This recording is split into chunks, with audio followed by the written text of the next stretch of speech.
ছাত্রনেতা আসেন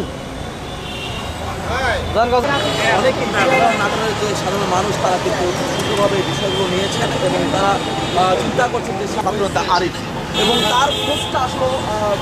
কতজন রেখেছে এই বিষয় এবং এখনও কিন্তু তিনি চলমান রেখেছেন তার খোঁজ খবর যে কষ্ট রয়েছে সেগুলো লাঘব করার জন্য কিন্তু তিনি বিভিন্ন সময় তিনি বসে দাঁড়িয়েছেন লোকসভা নির্বাচনে তিনি মেয়র প্রার্থী হিসেবে তিনি নির্বাচন করবেন এমনটা আমরা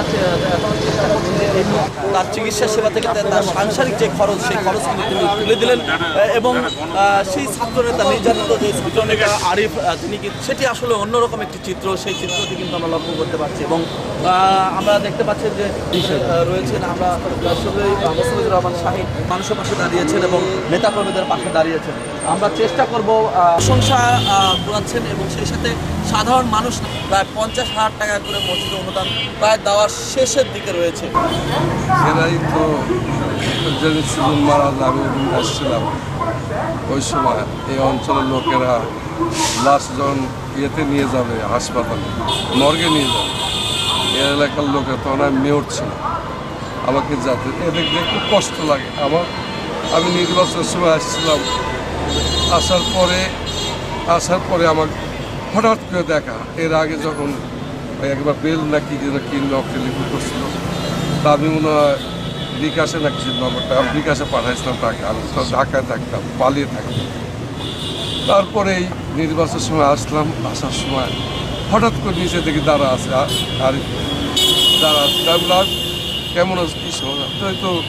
কেমন আছে তো আমি দেখেই বুঝতে পারছি কেমন আছে তা তুমি ব্যবসা বাণিজ্য করতে হলে তোমার কী পরিমাণ টাকা আসলে এত চাওয়া যায় না বুঝছেন না আমাকে বলে চাও 30,000 টাকা হলেই আমার কোনো 30,000 টাকা হলে আমার ভালোভাবে সংসার চলে তা আমি বললাম যে নির্বাচন তো আচরণবিধি লঙ্ঘন হবে আসলে দেখেন এই প্রতিটা জায়গায় ভুল চেয়ার বলেন যে ওই আচরণবিধি লঙ্ঘন হওয়ার বিধায় আমি কাউকে তেমন কোনো সাড়া দিই তবে আমি বলছি নির্বাচনের পরে আমাদের এইখানকার যারা নেতৃবৃন্দ আছে এইখানকার নেতাবৃন্দ বলছি নির্বাচনের পরে আমি মনে করা দিও এনে অনেক অসংখ্য মানুষে আমি বলছি এগুলা তুমি হলো নির্বাচনের পরে মনে করা দিও এই আমাদের লতিফ মনে করা দিল যে ভাই এই ঘটনা আরিফের তাই বললাম ঠিক আছে গতকালকে আসার কথা আমি ইফতারির কারণে আর আসতে পারলাম না ইফতারের সময় তো এই কারণে খুব কষ্ট হয় এরাই তো দলকে টিকিয়ে রাখছে এরাই দলে যেন নিবেদিত প্রাণ এরা আজকে আমার সুজন হারিয়েছি এদের জন্য আজকে এদের এইভাবে চলার কথা না প্রধানমন্ত্রী এই গাড়ি নিয়ে চলার কথা না এরা রাজপথে থাকার কথা এরা আমার সাথে দুলুর সাথে থাকার কথা এরা যারা এই ওয়ার্ডের নেতৃত্ব তাদের সাথে থাকার কথা তারা আজকে সংসার বাঁচানোর সাথে তারা জীবনের যুদ্ধ এখন রাজনীতি প্রায় হয়তো ভোট দেয় কিন্তু রাজনীতি থাকে একটাই কারণে কিন্তু বেঁচে আছে এটাই মেলা তার কারণ যে এরকম আমরা অনেক অসংখ্য লোককে আমরা হারিয়েছি আমরা বনপাড়া বাবুকে হারিয়েছি আমরা রাকিব রাহানকে হারিয়েছি আমরা সুজনকে হারিয়েছি হ্যাঁ আমরা আমাদের অসংখ্য নেতা আমাদের সাবেক আহ্বায়ক শহীদ ইসলাম বাচ্চু এখনও পঙ্গু কোনদিন মারা যায় আমাদের রহিম নাথ কখন দেওয়ান সাইন আসাদ এই হরিপুর আসাদ তারপরে আপনার আবুল ব্যাপারটা অসংখ্য আত্মাপ এই আত্মাপ করাদের আজকে গত পরশু 2-3 আগে ইন্ডিয়াতে সৃষ্টি করে আসবে কার কথা বলো কোন লোক নাই এরা যে বেঁচে আছে এরা আমাদের মাঝে আছে এটা আমি হয়তো ও চাইতে ভুল করছে আমি আপনার সামনে যেহেতু চাইতে ভুল করছে ওই হয়তো বুঝতে পারিনি যে মানে কী করবো না করবো আমি আরও 20,000 টাকা তুমি আরও 20,000 টাকা এনে টাকা দিবে আমি টাকা দিয়ে দিয়েছি আমি আসলে টাকা দিয়ে কী করবো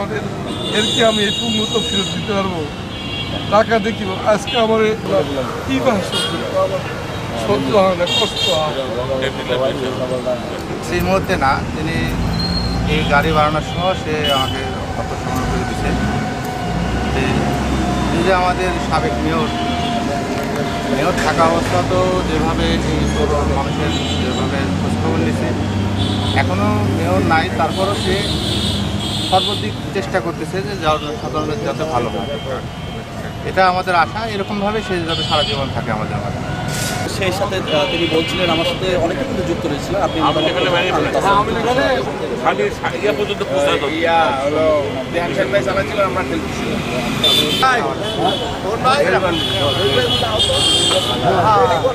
হয়তো দিয়ে যাবেন না